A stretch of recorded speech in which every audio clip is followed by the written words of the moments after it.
Hello friends, स्वागत है आप सभी लोगों का हमारे यूट्यूब चैनल में जिसका नाम है आर्य कोचिंग सेंटर और मैं हूँ आकाश शर्मा। आज आप लोगों के लिए बायोलॉजी का थर्ड चैप्टर लेकर आया हूँ जिसको हम बोलते हैं जीव जनन कैसे करते हैं। आज हम इस चैप्टर को देखेंगे। अगर आप लोग फर्स्ट 10+2 का अगर आप एग्ज़ाम देने वाले हैं एएमयू का, या फिर आप 10th क्लास के यूपी बोर्ड का एग्ज़ाम देने वाले हैं 2021 में, तो आप लोगों के लिए ये वीडियो बहुत इंपॉर्टेंट है। और आपको बता दें कि इस वीडियो को आप लास्ट तक अगर आप लोग देखेंगे तो आपको इससे बहुत अच्छी नॉलेज मिलेगी और क्वेश्चंस भी आप लोग अच्छे से कर पाएंगे। देखिए, हम सबसे पहले जान लेते हैं कि जनन क्या होता है। तो अगर हमें ये देखना है कि जनन क्या होता है, तो देखो, जनन वह प्रक्रिया है जिसके द्वारा सजीव अपने जैसे नए जीव उत्पन्न करते हैं।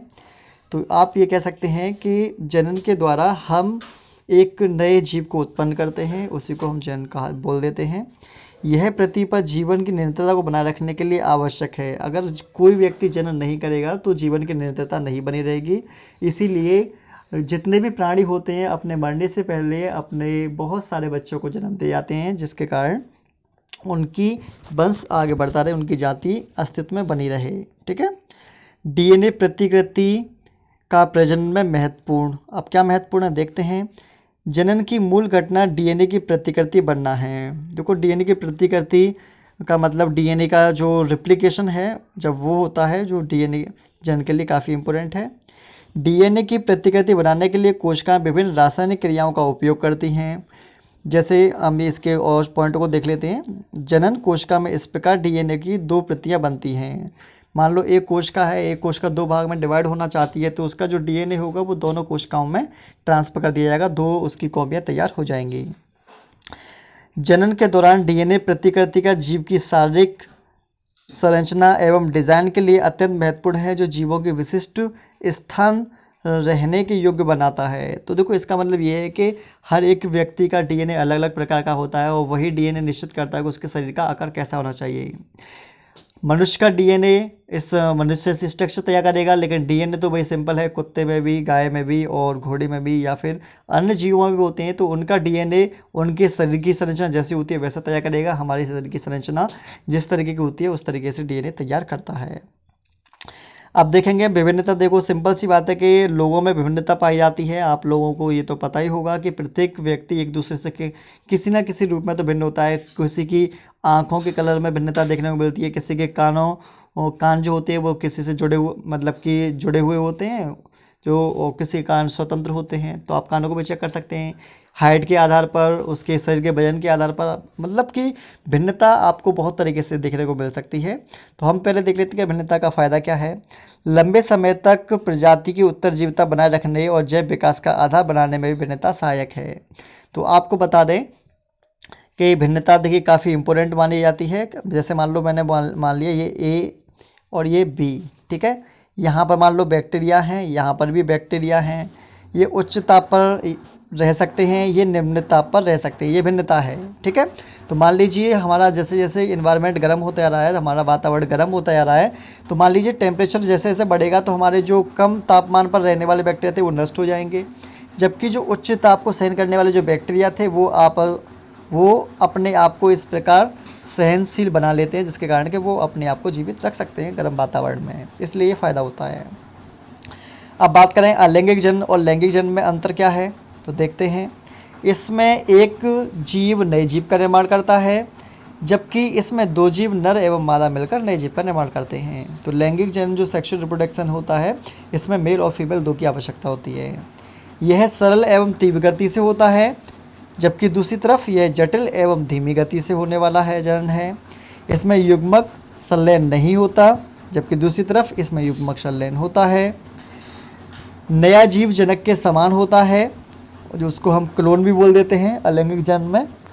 जबकि अगर हम बात करेंगे लैंगिक जनन की तो हम बोलेंगे नए जीव में भिन्नता देखने को मिलती है।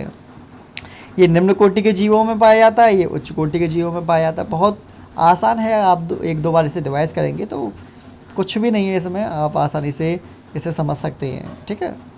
आइए, पेपर जो सेट होता है कंपटीशन वाला, वहाँ पर जो क्वेश्चन बनेंगे वो यहाँ से बनेंगे अब, ठीक है। अलैंगिक जनन की विधि है, मतलब अलैंगिक जनन कितने प्रकार का होता है। जैसे हमने पहले बोला विखंडन, विखंडन को फिजन भी बोला जाता है। इस प्रक्रम में एक कोशिका दो या अधिक कोशिका विभाजित हो जाती है, मतलब मेरे पास जो एक कोशिका होगी वो एक कोशिका या तो दो कोशिका में विभाजित होगी या अन्य कोशिका में। फॉर एग्जाम्पल इसमें जीव, जैसे इसको ध्रुव विखंडन बोला मैंने, इसमें जीव की कोशिका दो भागों में विभाजित हो जाती है। जैसे मान लीजिए अमीबा है, अमीबा धीरे धीरे कितने में बदला है, ये दो भागों में विभाजित हो चुका है। दूसरा ध्रुव विखंडन में कोशिकाएं कुछ जीव जैसे अमीबा में कोशिका विभाजन किसी भी तल में हो सकता है, आपको दिखाई भी दे रहा होगा, ठीक है। तो अमीबा में जो विभाजन होता है वो ध्रुव विखंडन की सहायता से होता है, ध्यान रखिएगा। बहुविखंडन, इसमें जीव की कोशिकाएं अनेक भागों में विभाजित हो जाती हैं। इसमें जीव की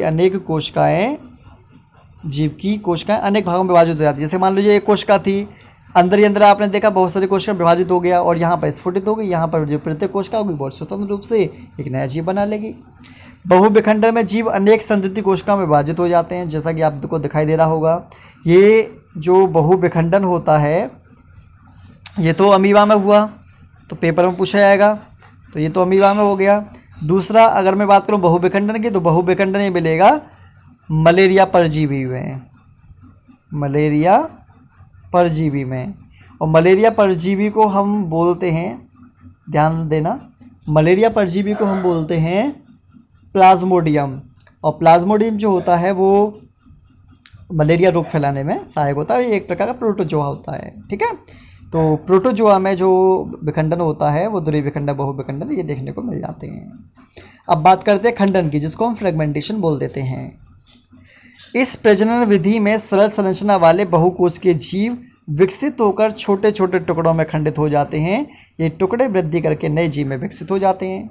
जैसे फॉर एग्जांपल ऐसे समझ लीजिए इसको, देखिए ये मेरे पास कोई शैवाल है, ठीक है, और ये शैवाल मान लीजिए किसी भी कारण बस टूट गए या कट गए, तो जहाँ से कटते हैं वहाँ से एक नया शैवाल तैयार हो जाता है।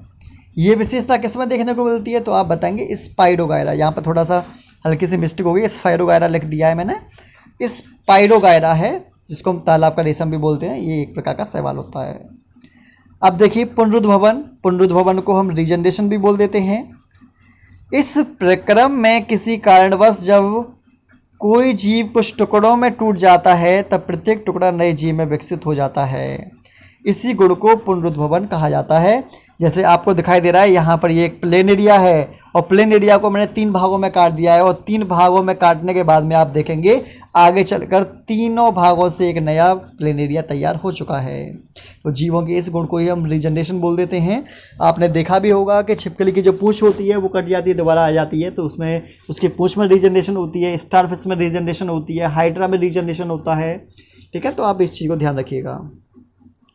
अगला है मुकुलन। इस प्रक्रम में जीव के शरीर का उभार उत्पन्न होता है, जिसे मुकुल कहते हैं। यह जनक से अलग होकर एक स्वतंत्र जीव में बदल जाता है। इस प्रक्रिया को मुकुलन कहा जाता है। और मुकुलन क्रिया जो देखने को मिलती है हाइड्रा और यीस्ट में देखने को मिलती है। हाइड्रा एक प्रकार का सिलेंट्रेटा का प्राणी होता है, जबकि यीस्ट जो होता है एक कोश के कवक होता है, फंजाई में ये रखा जाता है। आप यहाँ पर ये डायग्राम देख रहे होंगे, ये डायग्राम हाइड्रा का है। हाइड्रा में यहाँ पर आप देख रहे होंगे ये एक उभार सा उत्पन्न हो जाता है, इस उभार को हम मुकुलन बोल देते हैं। जब ये मुकुल यहाँ से अलग हो जाता है तो एक नया हाइड्रा तैयार हो जाता है, इसी को हम मुकुलन प्रक्रिया बोल देते हैं। चलिए देखिए, आपको बता दें कि जितने भी आपको नोट्स दे रखे हैं इस नोट्स को आप लोग बना लीजिएगा, ठीक है। वीडियो को थोड़ा पॉज कर लीजिएगा और उसको नोट्स को बना लीजिए, जिससे आप लोगों के काम आ सकें आप। चलिए अगला देखो, अगला है बीजाणु समासंग, स्पोर फॉर्मेशन बोलते हैं इसको हम। कुछ जीवों के तंतुओं के सिरे पर बीजाणुधानी बनती है, जिसमें बीजाणु बनते हैं। बीजाणु को ही हम स्पोर बोलते हैं, ध्यान रख देना। बीजाणु गोल हल्की रचना होती है जो एक मोटी भित्ति से रक्षित रहती है। अनुकूल परिस्थितियां मिलने पर बीजाणु से नए जीव बन जाते हैं।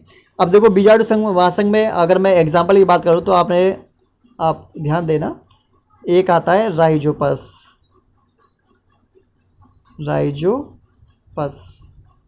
ये राइजोपस एक प्रकार का कवक होता है और इस कवक में बीजाणु महासंघ के द्वारा जनन होता है, ध्यान रखिएगा। अब बात करते हैं कायिक प्रवर्धन की। तो कायिक प्रवर्धन जो होता है, हम अब पेड़ पौधे की बात करने वाले हैं, ठीक है। कुछ पौधों में नए पौधे का निर्माण उसके कायिक भाग जैसे जड़, तना, पत्तियों से होता है, इसे कायिक प्रवर्धन कहते हैं। किस किस का यूज करेंगे हम? जड़ का, तना का, पत्तियों का। यहाँ पर हमने कहीं पर भी बीज का उपयोग नहीं किया है, तो बिना बीज के हम पौधे का निर्माण करेंगे, उसी को हम कायिक प्रवर्धन बोल देते हैं। जैसे कि यहाँ पर मैंने दिया तनों द्वारा। तो आलू, अदरक, अरबी, हल्दी, लहसुन, ये सभी तना होते हैं, ये भूमिगत तना होते हैं, और इन तनों के द्वारा नए पौधे का निर्माण किया जा सकता है। जड़ों द्वारा शकरकंद, सतावट, डहेलिया, इनकी जड़ों से नए नए पौधे को हम तैयार कर सकते हैं, इसलिए इसको हम जड़ों द्वारा प्राकृतिक कायिक जनन बोलेंगे। पत्तियों द्वारा, ये वाला 2018 में यहाँ से क्वेश्चन पूछा भी गया है। तो ब्रायोफिल्लम या बेगोनिया जो होती है, इनकी जो पत्तियाँ होती हैं, इनकी पत्तियों पर छोटी छोटी कलिकाएँ पाई जाती हैं, और वो कलिकाएँ अनुकूल वातावरण लेकर नए पौधे का निर्माण कर देती हैं, उसी को हम बोल देते हैं पत्तियों द्वारा कायिक जनन, ठीक है। आइए, तो यहाँ पर ये दिखाई भी दे रही होगी आप लोगों को, दिख रहा है, ये कलिका है, ये ब्रायोफिल्लम की पत्ती है, ये कलिका आपको दिखाई दे रही है। ये जब यहाँ से जड़ें ये भूमि में चली जाएंगी, यहाँ से नया पौधा तैयार हो जाएगा, ठीक है। आइए, अगला है कृत्रिम विधियाँ। कृत्रिम विधियाँ में हमने यहाँ पर पहला है ग्राफ्टिंग, ठीक है। ग्राफ्टिंग में आम आएगा, और ग्राफ्टिंग में आम जो आएगा, थोड़ा सा मैं इसे समझा देता हूँ। जैसे मान लीजिए कोई हमारे पास जंगली पौधा है, ये मान लो नीचे अमरूद का पौधा है, ठीक है। मैं क्या करूँगा, इसके तने को इस प्रकार से काट दूंगा। इतनी ही मोटाई का मैंने क्या किया, दूसरा कोई पौधा लिया आम का, ठीक है, आम का लिया, और मैंने क्या किया, आम के पौधे को इस तरीके से काट दिया उसे, और इसको मैं कहाँ फिक्स कर दूंगा, इसके अंदर फिक्स कर दूंगा, यहाँ पर इसको मैं बांध दूंगा, ठीक है। अब क्या होगा, नीचे का जो पादप है वो हमारा अमरूद का होगा, ऊपर का जो होगा वो हमारा सेब का होगा, या फिर आम का लगाना चाहो तो आम का होगा। तो आपने देखा कि एक ही पौधे पर दो प्रकार के फल आ सकते हैं, इस क्रिया को हम ग्राफ्टिंग बोल देते हैं। दूसरा है कलम लगाना, इसको हम कटिंग बोलते हैं। आपने देखा ही होगा कि गन्ने के छोटे छोटे टुकड़ों को हम ज़मीन में लगा देते हैं, या फिर आपने ये भी देखा होगा गुलाब की जो टहनी होती है उसको हम ज़मीन में लगा देते हैं, वहाँ से नया पौधा तैयार हो जाता है। इस क्रिया को हम देखो कलम बोलते हैं। गुलाब, गन्ना, अंगूर, इनमें ये देखने को मिलता है। अगला है दाब लगाना। दाब लगाने को हम लेयरिंग बोलते हैं। चमेली में, सेब में ये क्रिया देखने को मिल जाती है। जैसे फॉर एग्जांपल आपको ये दिखाई दे रहा होगा, मैं क्या करूँगा, इसको ज़मीन के नीचे दबा दूंगा। मैं ज़मीन के नीचे इसे दबा दूंगा, और दबाने के बाद में यहाँ पर ये ज़मीन में नीचे अंकुरित हो जाएंगी, यहाँ पर जड़ें, और जो पौधा यहाँ से तैयार होगा, मैं यहाँ से इसे कट कर दूंगा और नया पौधा तैयार हो जाएगा। तो इनके केवल और केवल नाम और इनके एग्जाम्पल आप लोग ध्यान रखिएगा, बहुत इंपॉर्टेंट है, पूछे जाते हैं एग्जाम में। आइए अगले देख लेते हैं कायिक संवर्धन के लाभ। कायिक संवर्धन या कायिक प्रवर्धन के लाभ क्या होते हैं? बीज उत्पन्न न करने वाले पौधे जैसे गुलाब, केला आदि के नए पौधे कम समय में पैदा कर सकते हैं। देखो गुलाब का जो पौधा होता है उसमें बीज नहीं बनते, तो हम भाई बीज नहीं है तो पौधा तक कैसे तैयार करेंगे? सिंपल है, उसके तना को काट कर जमीन में लगा दो, तैयार हो जाएगा। नए पौधे आनुवांशिक रूप से जनक के समान होते हैं। इसका मतलब ये है कि जो पौधे के अंदर गुण थे उसकी टहनी को आपने जमीन में लगाया, नया पौधा जो तैयार किया है उस पौधे में भी अपने मात्र पौधे के समान ही लक्षण देखने को मिलेंगे, क्योंकि डीएनए में कोई भी परिवर्तन नहीं हुआ है। बीज रहित फल उगाने में मदद मिलती है, मतलब ऐसे हम फल उगा सकते हैं जिसमें बीज नहीं पाए जाते, जैसे फॉर एग्जांपल केला। कम समय में हम बहुत अधिक संख्या में पादप को उगा सकते हैं, कम समय में हम बीज को, फलों को हम प्राप्त कर सकते हैं। तो ये इसके कुछ फ़ायदे हैं, ठीक है ना। चलिए यहाँ तक आप लोग समझ चुके हैं। इससे आगे की क्लास जो होगी वो कल होगी आप लोगों की, मतलब कि अगली वीडियो कल आप लोगों के लिए डाल दी जाएगी। जब तक आप यहाँ तक पढ़िए, नोट्स बनाइए, अच्छे से रिवाइज़ कीजिए, याद कीजिए, और कोई भी प्रॉब्लम है तो हमें कमेंट सेक्शन में जाकर बताइए, हम उसका कोई ना कोई सॉल्यूशन आप लोगों को दे देंगे, ठीक है। ओके, जय रस्तु।